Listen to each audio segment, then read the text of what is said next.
Est-ce que je vais vraiment partager ça? Non, c'est pas une bonne idée. J'ai un gros problème de rangement en ce moment. Vraiment très important. Je ne suis pas une ayatollah de l'ordre et ceci n'est pas une apologie du rangement. Ranger n'a jamais fait partie de mes compétences clés. Tu t'organises comment, toi, dans ton quotidien? Je range quand j'atteins le point de rupture. Pendant que tout le monde rangeait chez soi pendant le confinement, tu faisais quoi, toi? Moi, je faisais du gribouillage. Pas de ménage, pas de rangement, rien. Mais là, c'est sûr qu'il faut que je fasse quelque chose. Ça peut plus continuer comme ça. Par contre, honnêtement, je sais pas si je vais m'en sortir.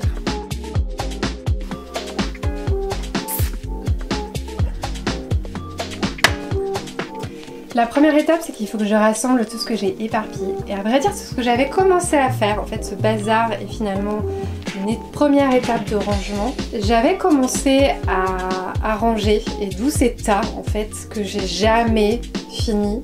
Donc je sais pas si je vais y arriver là. Je suis pleine de bonnes intentions, je fais des piles. Et puis, en fait, j'arrive jamais à en venir à bout. Le truc, c'est qu'à 35 ans, je me retrouve encore avec des classeurs de quand j'étais étudiante. Donc, je trouve qu'il y a un problème là qu'il faut que je résolve. Un gros problème. Deuxième étape, trier.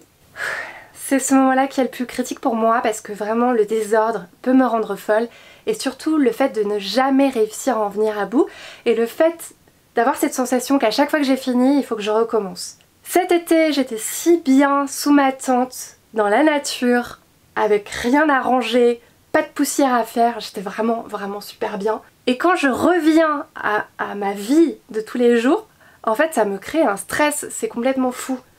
Mais ça me montre en fait que les contradictions de notre monde et mes propres contradictions vraiment parfois me dépassent. Et j'aimerais faire simple, j'aimerais vivre dans la simplicité. Mais comme j'avais déjà dit dans une vidéo précédente, je trouve que c'est vraiment compliqué de vivre dans la simplicité. J'y arrive pas. J'y arrive pas.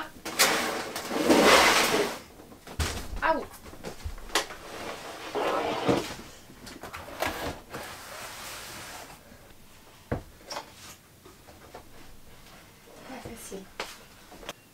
Pas sûre que cette méthode de transport soit validée par un kiné.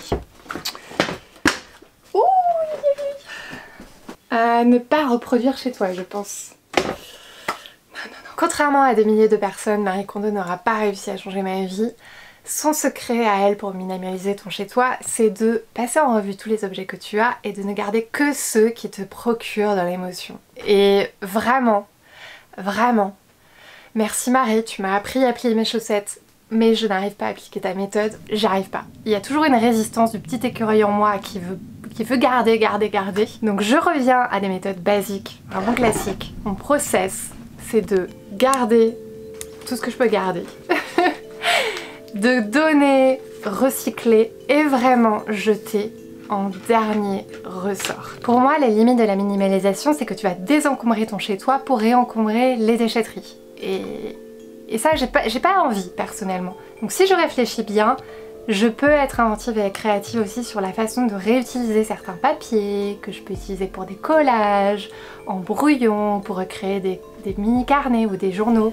Par exemple là, j'ai vraiment collecté tous les papiers qui avaient été utilisés seulement sur une face et pas sur l'autre, et qui pourront me servir de brouillon. Là, j'ai retrouvé un gros livre pour un cours qu'on m'avait donné, qui avait été imprimé seulement d'un côté. Et je me dis potentiellement que je pourrais me fabriquer un cahier avec, soit pour faire des dessins, soit pour écrire, et ça, je trouve ça pas mal. Et là, j'ai collecté plein de papiers qui me sont utiles pour des activités créatives. Je me dis que les imprimer, c'est assez joli pour faire des collages, donc je vais garder quelques trucs comme ça. Il y a plein de choses aussi que je peux donner éventuellement pour qu'ils resservent de nouveau, et je recycle quand vraiment la matière, plutôt que d'être stockée chez moi, pourrait être valorisée, ce serait intéressant, et voilà, elle a servi et c'est bon, elle peut avoir une autre vie. Et vraiment je jette en dernier recours, c'est quand il n'y a plus de solution et que j'ai tout épuisé.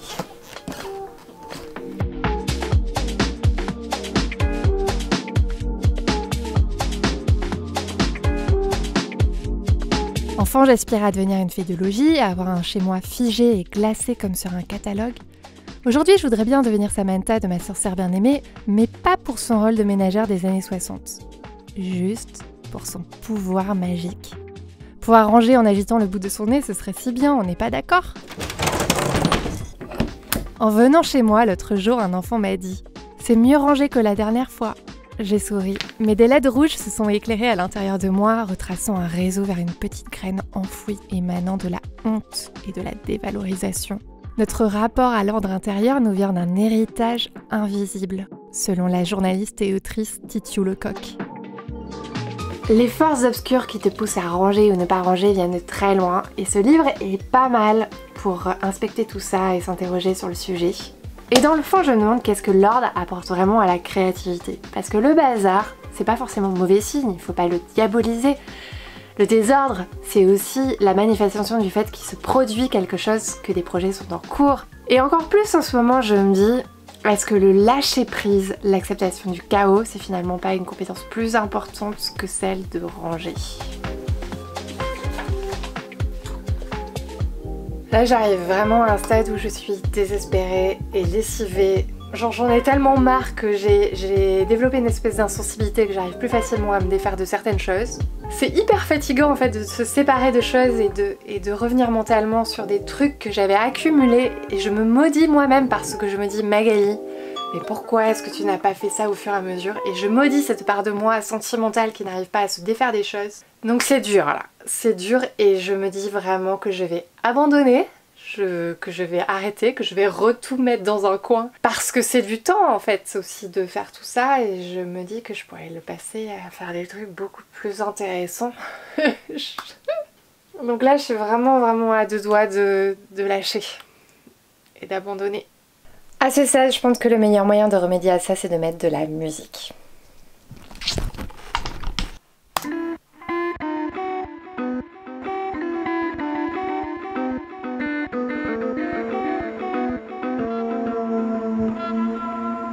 Le process créatif, il est fait de méandres, et c'est un parcours du combattant de passer ces méandres sans se perdre. L'ironie pour moi, c'est que je suis en train de créer un atelier sur la clarté d'esprit destiné à t'aider dans le fait de poursuivre un cap, de te focaliser sur tes projets sans t'éparpiller. Et comme tu le vois, c'est vraiment pas facile.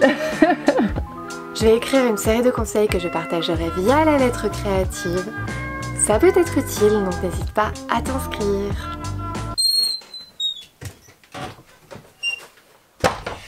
Troisième étape, ranger vraiment. Mettre tout en boîte, mettre les choses à leur place, étiqueter, recenser, finir ce que j'ai commencé. Vraiment, j'ai l'air très loin du compte là. Là, c'est quand même la pile des choses que je vais recycler. Et là, c'est la pile du papier que je récupère, et vraiment... Je sais pas, mais j'ai pour ma vie entière de brouillon, c'est incroyable. Et là, au final, c'est les choses que je vais jeter. Alors ça, franchement, je ne sais même plus ce que c'est. Donc, vraiment, ma poubelle, je suis assez fière de moi pour l'instant. Il n'y a pas grand-chose. Mais du coup, je me demande si c'est mon signe que j'ai aussi peu de trucs à jeter. Je sais pas si je vais y voir plus clair vraiment ou pas. Si tout ça, ça valait le coup ou pas. Je sais pas.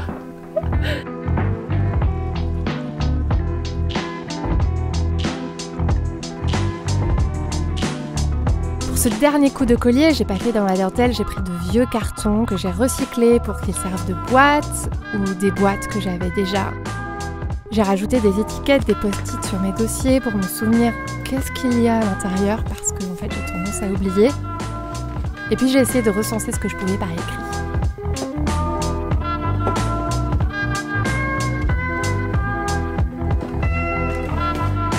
Ça, c'est une partie de ma collection de journaux et carnets qui est, ma foi, assez importante. Et il faut que vraiment je les réunisse en un seul endroit. Je pense que je ferai une vidéo là-dessus un jour. Là, j'ai un problème avec les carnets, hein. Voilà.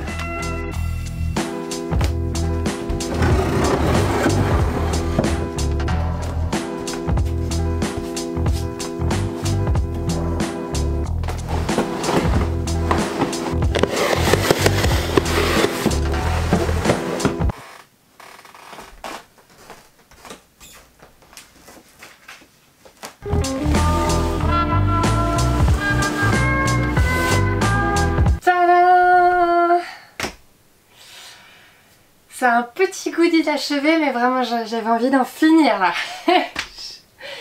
Donc je déclare que j'ai fini. C'est pas totalement fini, mais à un moment donné, faut se dire que c'est fini. J'en peux plus.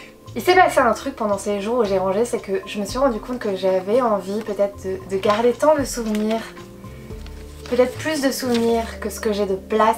Et du coup j'aimerais bien en fait me servir des souvenirs que j'ai brassés pour essayer de les enregistrer dans mon journal, de faire davantage de collages, de me lancer dans une espèce de projet d'archivage qui me permette aussi de désencombrer en fait et de continuer de peut-être recycler des papiers dont j'ai plus besoin mais que j'ai juste gardé parce qu'ils m'évoquent des souvenirs.